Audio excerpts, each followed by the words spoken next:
Hello.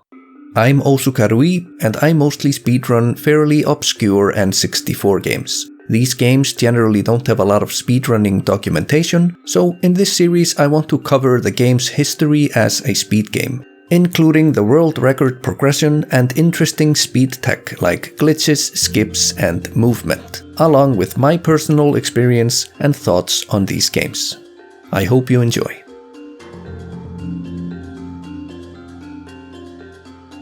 Alright, Castlevania Legacy of Darkness. In 2024 I speedran this game as a part of a small speedrunning event called the Holiday Special. So let's break down how this game works as a speed game and its history. Now, before we begin, let's just clear up one thing that I suspect is confusing for a lot of people. Or I at least didn't know about this before running the game. On the N64, there are two Castlevania games. The first came out in early 1999 and is simply called Castlevania. The next one came out in late 1999 and is called Castlevania Legacy of Darkness. The confusing part about this is that these two games are in many ways the same game, with the latter only being an updated version of the former one. You see, the developers had some time constraints when releasing Castlevania, so it was very rushed and didn't really match the vision the developers had in mind. However, around half a year later they finished the game they really wanted to make and released that under the title Legacy of Darkness. Now, I find this kind of re-release of an N64 game to be kind of amazing on its own. The game is almost like a patch or an expansion with bonus material, but on the N64, which is pretty wild. So, with that out of the way, I wanted to be very clear that the game I ran and the game this video is about is the latter one, or the updated one. Castlevania Legacy of Darkness. Now, during Easter 2024, I speedrun this game with a few friends. You can play this game with 4 different characters, and each character has its own speedrunning leaderboard. The category we ran was the character Reinhardt, so this video will only cover the history of the Reinhardt category. So before we talk about our involvement with the game, let's talk about the basics and just what kind of game this is. To beat the game for Reinhardt, you need to complete these 11 levels. There is no hub world connecting the levels or menu to choose levels, and the game simply loads you into one level after beating the previous one. The game mostly revolves around fighting vampires or other monsters and bosses. Now, Reinhardt has the iconic whip as his main weapon, and he can collect 2 power-ups to upgrade the whip to its max damage output. He can also collect and carry 1 extra weapon at a time. For the speedrun, the only relevant extra weapon is the throwing axes, which are vastly superior to anything else. The ammo for the throwing axes is obtained by collecting these red jewels, so during the speedrun you constantly want to be collecting as many red jewels as possible, as this guarantees you can finish off enemies and bosses quickly with the axes. Now, the first time you pick up the axe, it is in its most basic form and it's pretty weak.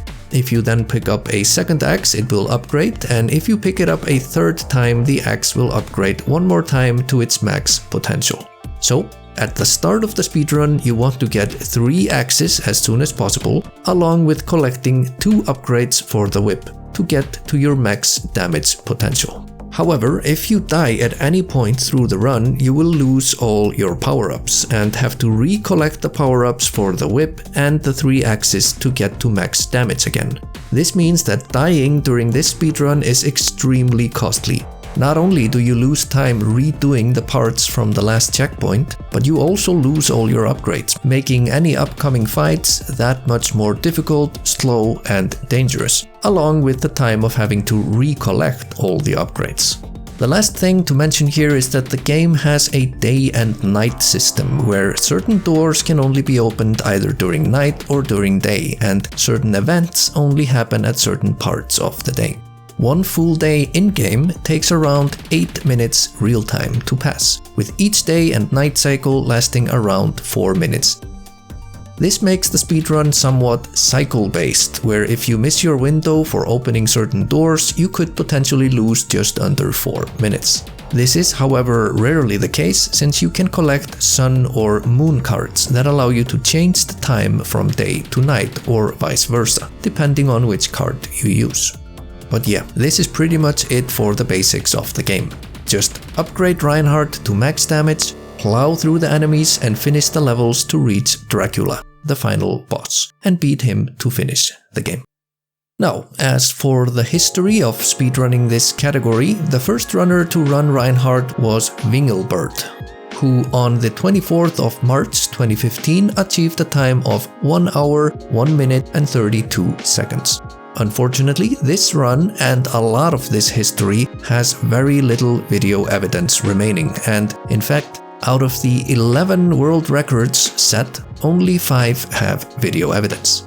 Wingelbert then, a few days later, improved their time to a 58:10 on the 29th of March 2015. Still no video evidence. Then, around a month later, the player Growth-Kase set a new world record with a time of 56 minutes and 45 seconds on the 24th of April 2015. Still no video evidence. This record would stay for a bit, but around half a year later, Wingelbert would then reclaim the world record with a time of 55 minutes and 40 seconds on the 19th of November 2015. Still no video evidence. The very next day, Growth-Kase would then reclaim the world record with a time of 54 minutes and 54 seconds, and finally this time we have some video evidence. One thing to note is that Growth-Kase was playing on the PAL version, or the European version of the game, as opposed to the NTSC or American version. The PAL version has fewer frames per second, so it changes the character's speed to make up for it. This results in some physics changes which make some tricks a lot more difficult on PAL and even outright impossible, as jump distance and fall damage are affected by this.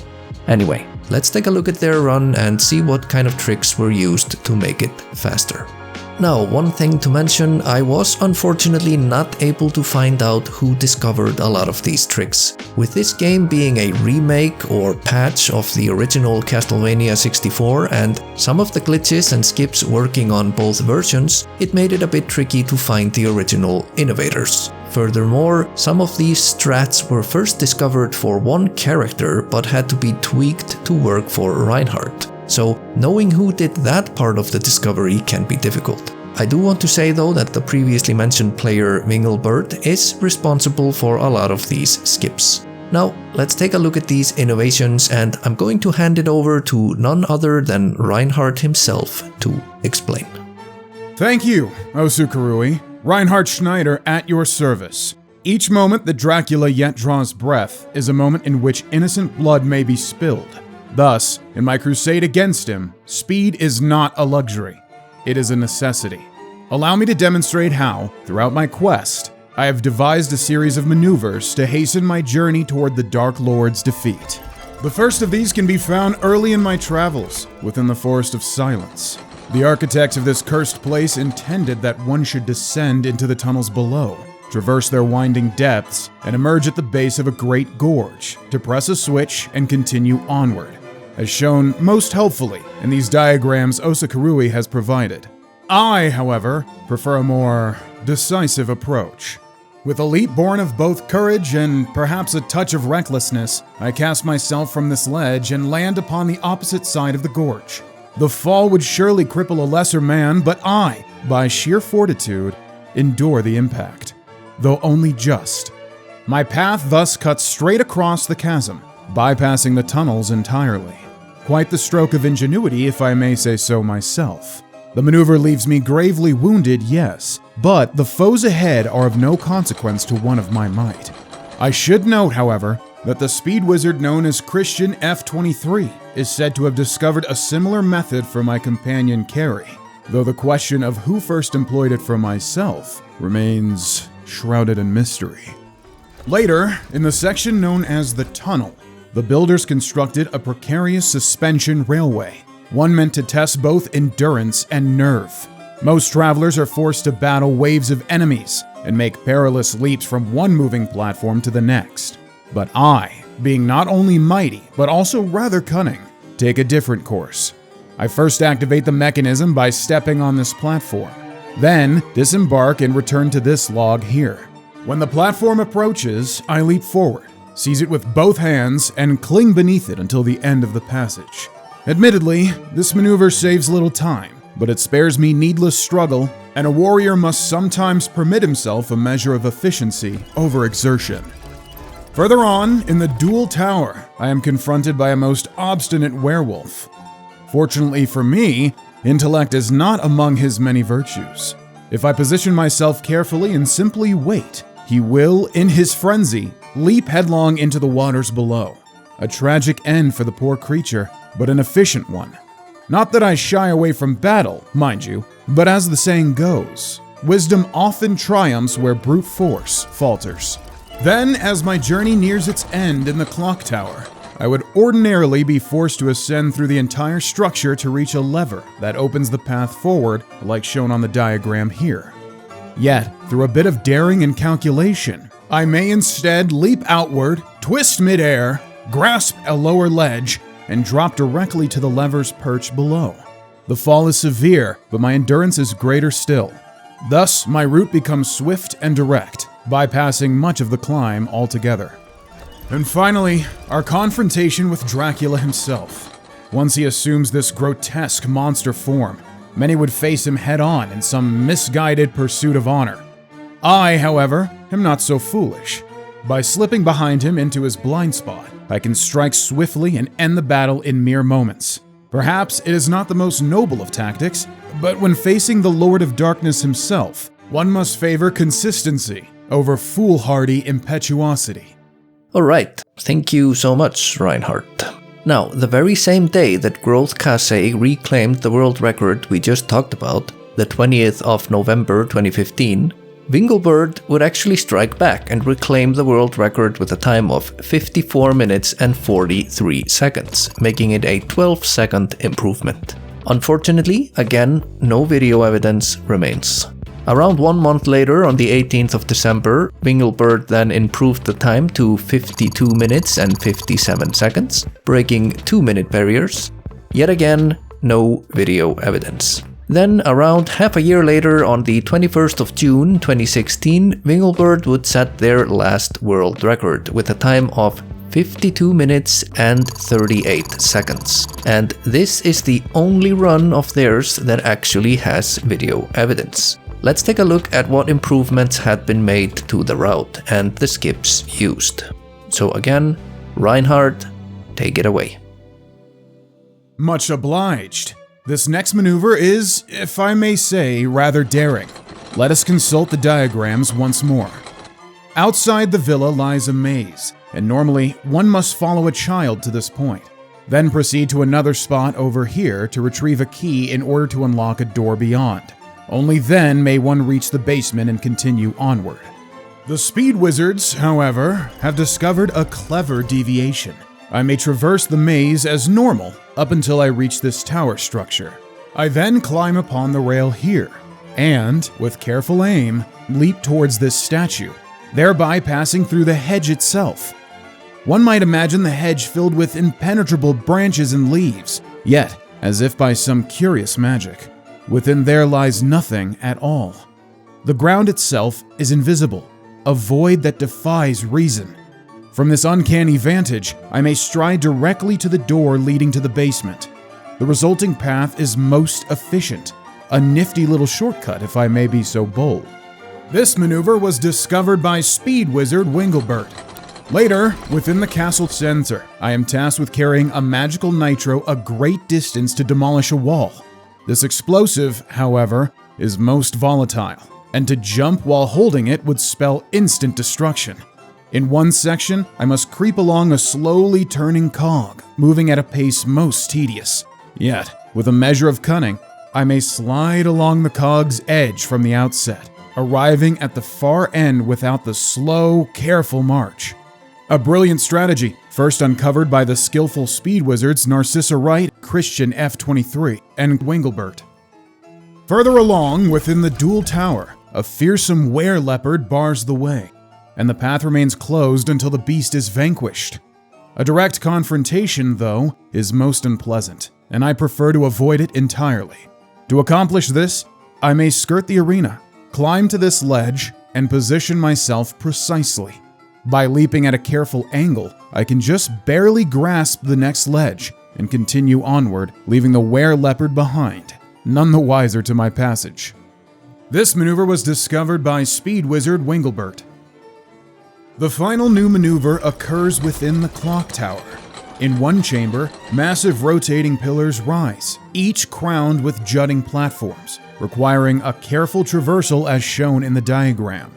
Ordinarily, one must ascend the first two towers, reach the summit to collect a key, then descend to activate the elevator below, allowing passage across the chasm.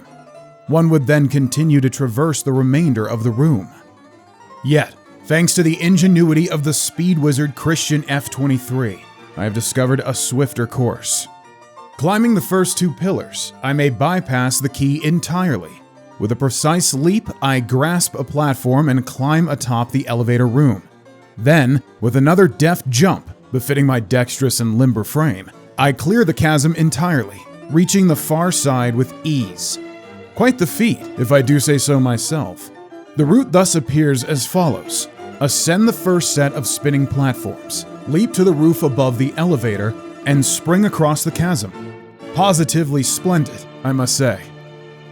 Alright, so back to the history. After this last run mentioned, this category would enter a hiatus of sorts, and the game would not see any new world records for the next 6 years, or that is, until the year 2022, when the player Mulski stepped into the scene. Mulski is our last world record holder covered in this video, and his first world record came on the 1st of June 2022, clocking in at 51:04, breaking a new minute barrier. He then took a break from the category, and it was during that break that I actually ran the game. Twice a year, for Christmas and for Easter, I and a few N64 speedrunning friends will participate in an event held by me called the Holiday Special, where we vote on a game and learn and run it together to see who can get the best time within a set amount of days. For Easter 2024, we voted on Castlevania Legacy of Darkness. Now, we originally wanted to run the carry category, but soon found out that in order to get competitive times, we would need to play on PAL, or European consoles. And although all the players that participated in this event live in Europe, not all of us have PAL consoles, as the NTSC consoles tend to be more optimal for speedrunning. Now, the carry category can almost completely skip the level Castle Center by clipping out of bounds here. It turns out that this skip is only possible on PAL, so if you play it on NTSC, you cannot skip this very long level and end up with a speedrun almost 10 minutes slower than any competitive time. So, after some deliberation, we decided to switch to the Reinhardt category. We did not set any world records or even find anything particularly useful for the speedrun, so this time our involvement with the game did not bear much fruit. However, at least we added a few new names to the leaderboard, giving it a slightly healthier look. Bluescreen 18 won the event with a time of 58 minutes and 28 seconds, making this his third Holiday Special win. My personal best to this day is a 1 hour, 12 minute and 30 second run, and I'll talk more about my thoughts on the game in the final part of this video. Now, back to Mulski. As mentioned before, after achieving the 51-minute run, he took a break, and this break would last for around 2 years. But on the 8th of July 2024, he came back and set a new world record, clocking in at 50:44. He was, however, not done yet and wanted a sub-50-minute run, so on the 12th of August the same year, he achieved his goal with a time of 49 minutes and 12 seconds. And this run is where the record stands as of the making of this video. Now, actually, Mulski didn't really add in anything new in his runs. He simply refined the movement, fights, and smoothed out some of the existing tricks enough to break 3-minute barriers all on his own. So, GG Mulski. You've done some really great work in optimizing this game. So, that's it for the world record progression for the game. As for the future of the game, how low could it go? Mulski's sum of best is a 48-23, but he didn't actually go for cog skip in his runs, so that is one potential for improving the time a bit. Other than that, there are no real big known time saves that can be added into the run. We can confidently say that a 48-minute run is definitely possible, but a 47 might need some new tech. There are plenty of big theoretical skips out there, ones that aren't possible yet, but could be if new glitches are ever found. So who knows, this run might go a lot lower in the future. So, what do I think of this speedrun?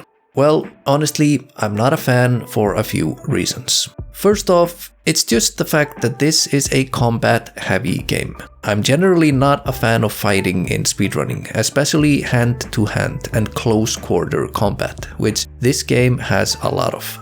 This is of course not a fault of the game, as the game is meant to be a combat-heavy game, but I just happen to not like it very much, so this is just a very personal opinion.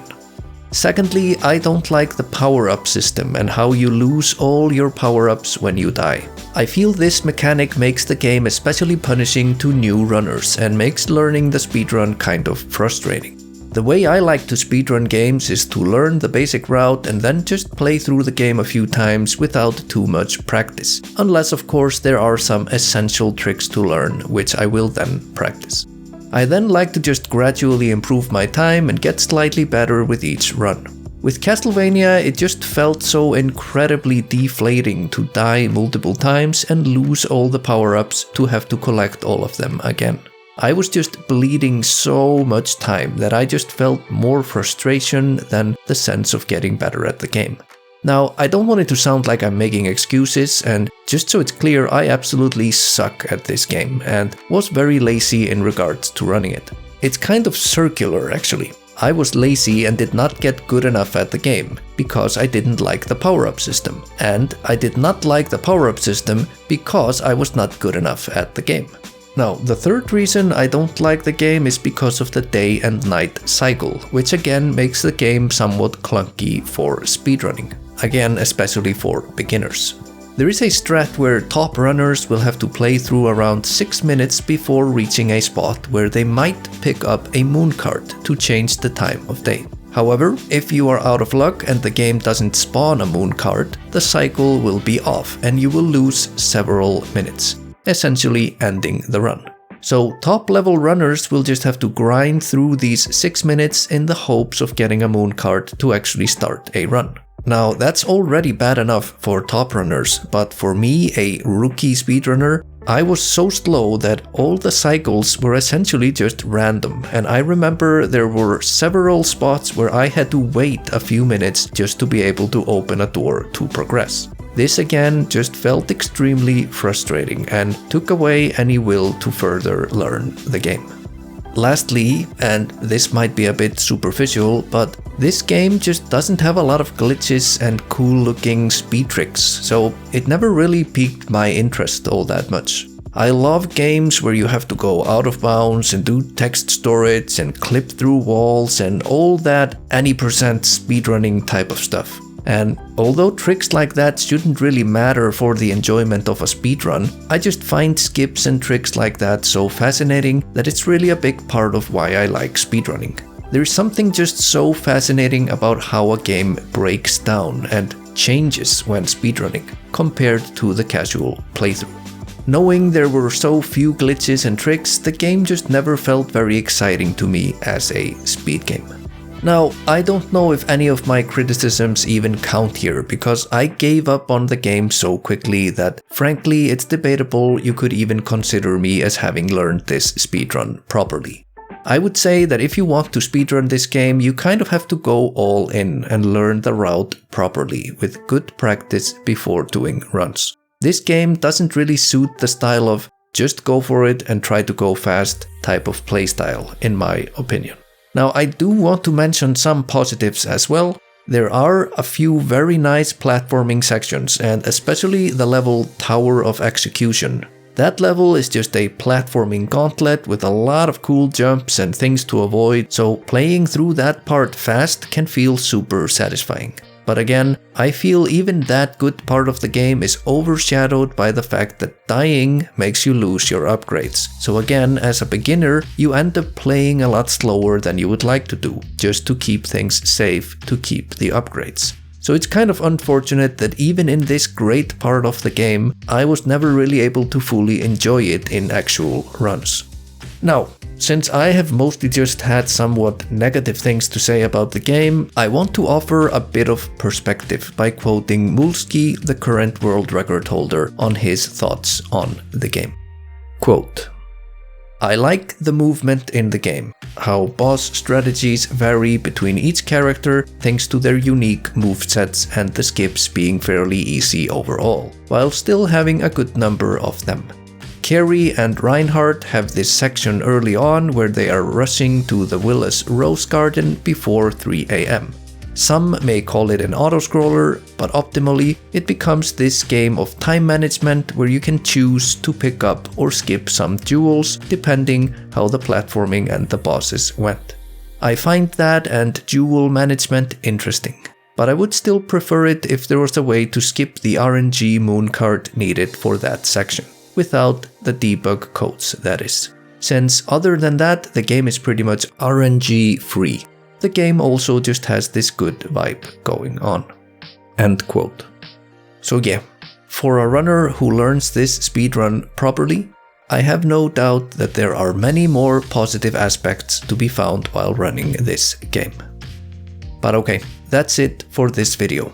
Now, I want to thank Growthkaze and Mulski for their help, and Bluescreen18 and the Kovic for running the game with me. Also, shoutouts to Austin J for the Reinhardt voice acting, and then Sweek, who helped me a bit with the animations. Sweek is my hero when it comes to Blender and 3D animated stuff, so go check out his channel, it's awesome stuff. And of course, a big thank you to you, dear viewer, for watching this video. On that note, some of you regular viewers have expressed interest in supporting my work, so I have set up a Patreon. If you are interested in getting regular updates on my projects and having your name displayed in the outro sequence in the video, feel free to check them out. The next video will be on our next holiday special game, Duke Nukem 0 Hour. And I'll let Reinhardt close this one out. This journey has been most splendid indeed, and I thank you all for accompanying me and Osakarui upon it. I trust that our humble exploits have proven worthy of your favor, perhaps even deserving of a gesture such as a like, or dare I say, a click upon that fabled subscribe button. Yet, such honors rest solely within your noble discretion. Farewell, brave souls, and may you find steadfast shelter should the Lord of Darkness ever rise again.